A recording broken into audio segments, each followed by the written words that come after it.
Bonjour, aujourd'hui je voulais vous parler du sujet des violences dites éducatives ordinaires. Alors qu'est-ce que sont que les violences éducatives ordinaires?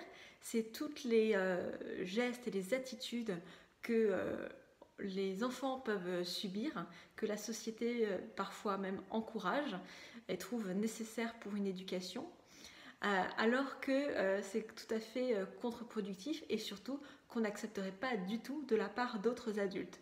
Que ce soit mettre au coin, que ce soit un surnom, un sobriquet humiliant ou lever la main sur quelqu'un d'autre, sur un enfant. Alors, les fessées et les gifles sont maintenant interdites. Les gifles sont devenues assez communément admis qu'on ne doit pas gifler un enfant. Pour les fessées, c'est encore plus difficile.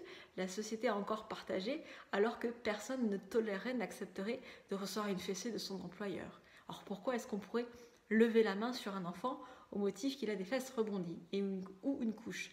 L'âge moyen des fessées, c'est quand même l'âge de 3 ans. C'est tout petit, 3 ans. Ce sont des enfants qui ont un cerveau en pleine évolution. Et du coup, qu'est-ce qu'on leur apprend? Au niveau, pour le coup, le côté éducatif, on leur apprend à se soumettre à la loi du plus fort. Leur apprend à se soumettre à l'adulte, ou en tout cas au pouvoir hiérarchique, qui a un pouvoir de coercition. Et donc, on s'imprègne de ça, toute la société s'en imprègne, et de fil en aiguille, en grandissant, on trouve normal de se soumettre à des ordres sans discuter, y compris quand ils sont injustes. On le voit aussi du coup à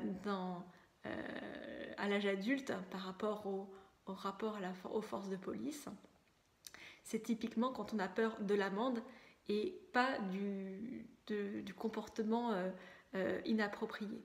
Parce que c'est ça le problème des violences éducatives ordinaires, outre la souffrance que ça peut générer chez les enfants bien sûr, c'est que ça nous apprend à faire ou à ne pas faire les choses en réaction de l'attitude de la personne qui a ce pouvoir sur nous, et non pas en fonction de ce qui nous paraît juste et sensé.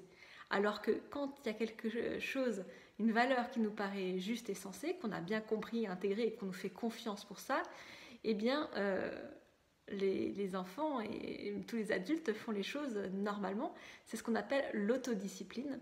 L'autodiscipline, c'est vraiment une valeur intéressante et à promouvoir, hein, alors que la discipline au contraire, c'est du court terme. C'est pas du tout éducatif. Vous connaissez tous le dicton, quand le chat n'est pas là, les souris dansent. Alors, en apprenant à se soumettre à l'autorité hiérarchique, c'est une très bonne voie pour la société, pour que les citoyens ne mouftent pas. Cette soumission volontaire dont la Boétie parle, la Boétie qui est très importante au niveau de la France insoumise, on relaie sa pensée, ça commence déjà dans l'enfance, ouais, ce conditionnement qu'on subit dans l'enfance. Alors, on a aussi bien sûr le côté que passer le message que qui aime bien châtie bien et on peut aimer et frapper en même temps, ça c'est le terreau idéal pour les violences conjugales bien entendu.